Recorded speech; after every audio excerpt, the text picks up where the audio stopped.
Okay, guys, today is Thursday, April 9th, 2020. We're in Advanced Math Trig Honors Class, Mods 2, 3, and 4. Our chapter on conic sections is over. We're going to start a new unit, a new chapter today. This chapter, the main emphasis is on exponents and logarithms. Includes regular logarithms, common logarithms, natural logarithms, the ln and the log button on your calculator, etc. And all the equations and all the applications we can use with those. And that chapter always begins with a section called graphing exponential functions. Logarithms basically is the study of exponents. So if we're going to study exponents, the first thing they have us do is graph exponential functions. So, top of your paper, put the date, again, April 9th, 2020. Title, Graphing Exponential Functions. We're only going to do 4 problems today, or actually graph 4 functions today. Divide your paper into 4 parts. Take notes just as if you were in class. Listen carefully as we go over this. Don't just copy things down. I want you thinking right along with me. Okay, first of all, obviously all 4 of these problems have y equals in them. So it's some kind of a function. Oh, if you look at number 1, there's a missing exponent. Number 2 has x for its missing exponent. Number 3 has a missing exponent of x minus 2. And number 4, the missing exponent is negative x minus 1. So these are all functions, and they all have missing exponents or unknown exponents.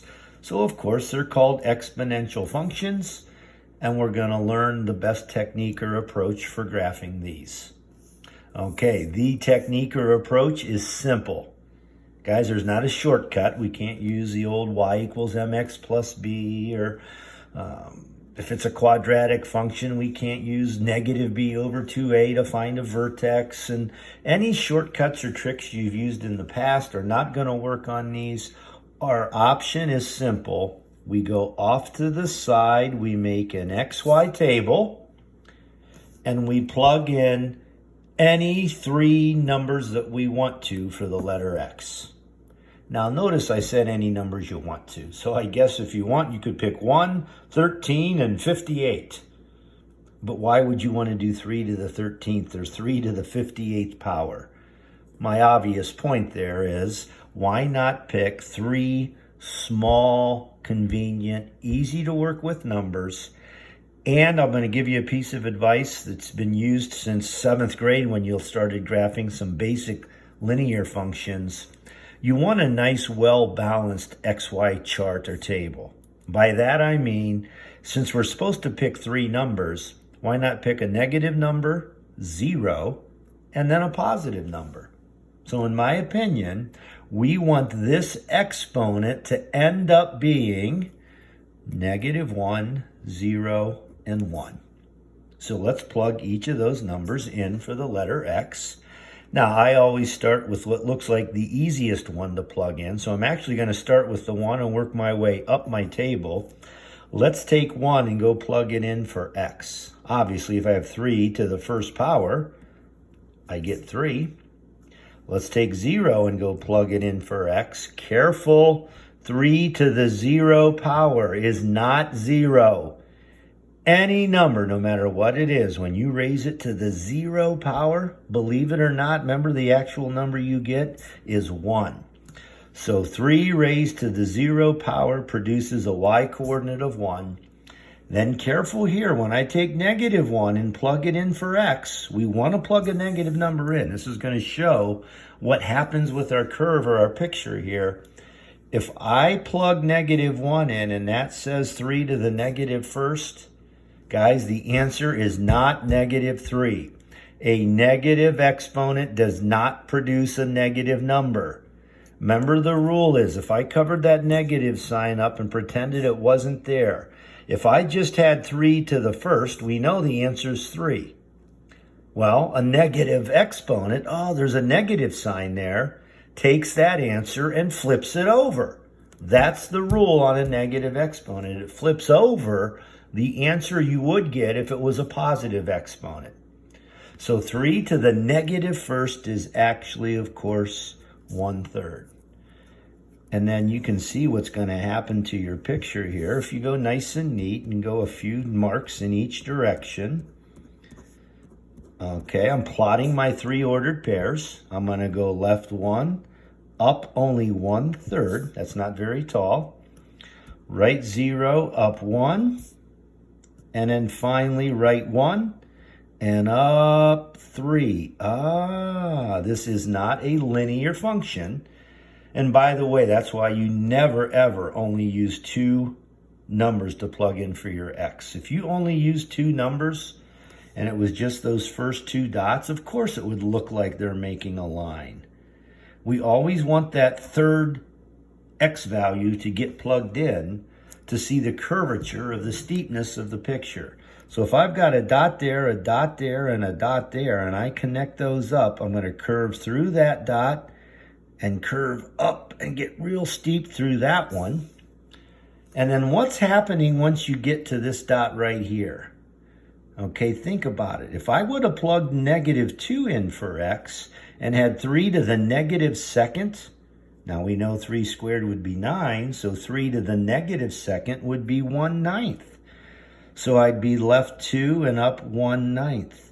Left 3 and up 1/27th. Left 4 and up 1/81st. You can tell what's going to happen, right? It's going to get really, really close to the x-axis, but never touch it. So an exponential function is a curved function. In this case, we're going to use the x-axis as an asymptote, and we're going to get really close to that x-axis, but never quite touch it. Okay? All right, what if I had 1/2 to the x power and had a fraction as my base? Remember, I've got a base raised to an exponent equaling some y coordinate.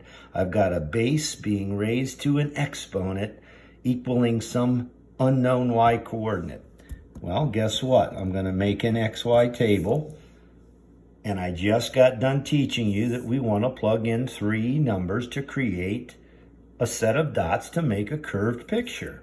And again, we want the exponent to end up being -1, 0, and 1.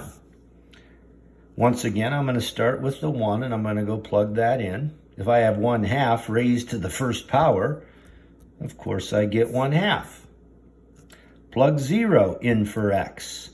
Anything, even a fraction, if you raise it to the 0 power, guess what? You get 1. And now careful, when I plug -1 in for x, that says 1/2 to the -1st.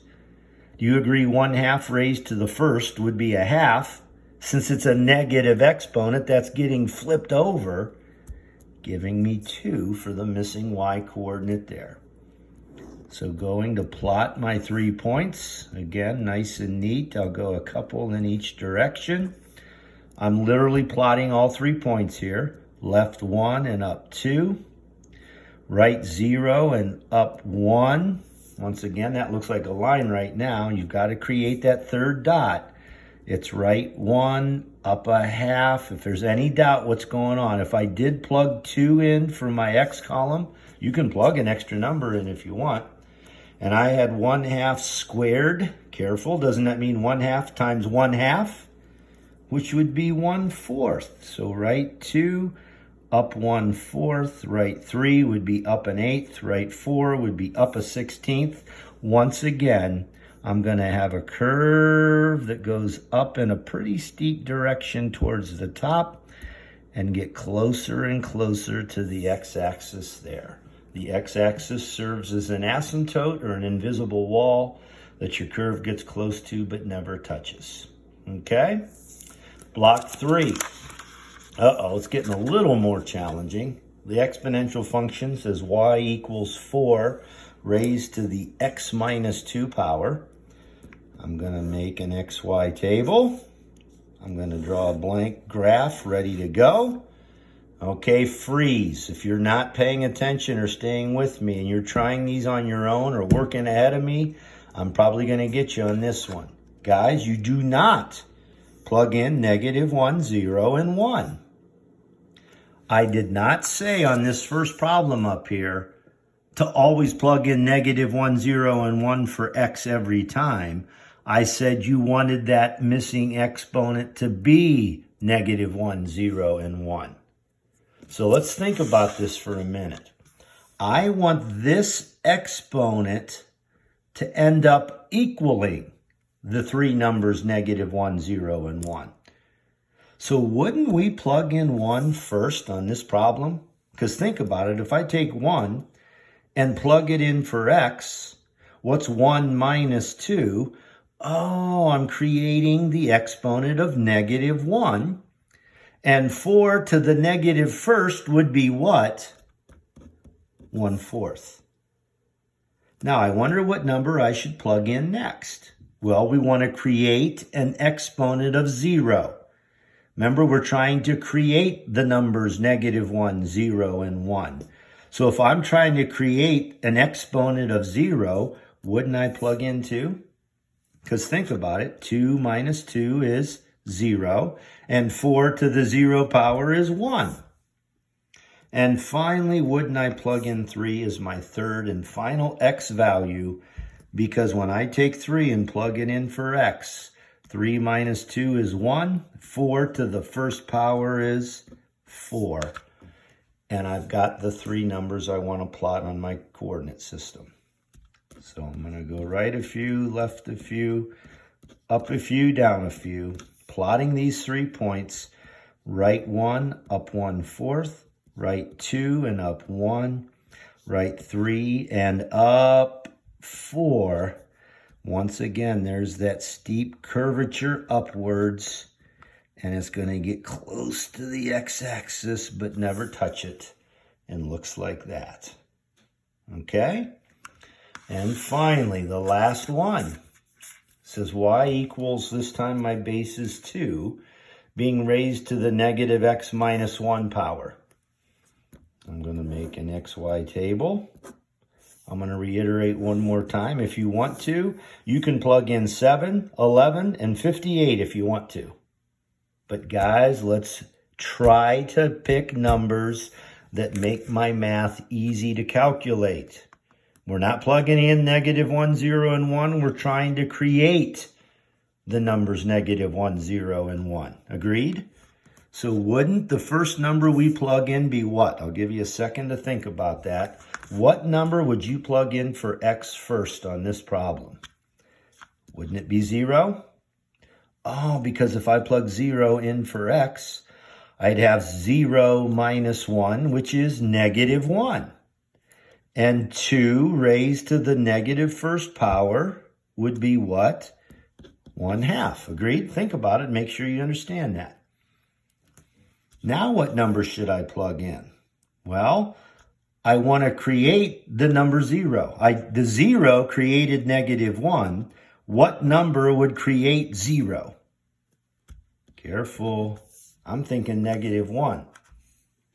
Because look, if you take -1 and you go plug it in for x, I'd have -1, which is 1.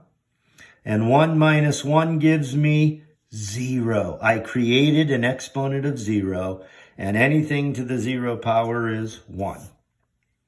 Finally, what number should I plug in last? Well, it's whatever number would create the exponent of 1. So wouldn't it be -2? Because think about it, if I plug -2 in for x, I'd have -2, which is 2. 2 minus 1 is 1.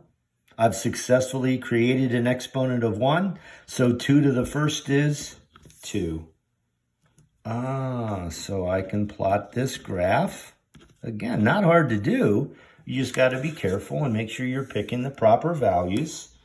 0, 1/2 would be right there. Left 1, up 1 is right there.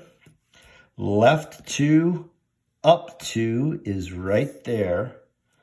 And we've got a picture that's not as steep as the others that ends up looking like that. Okay? Now, a couple things to note.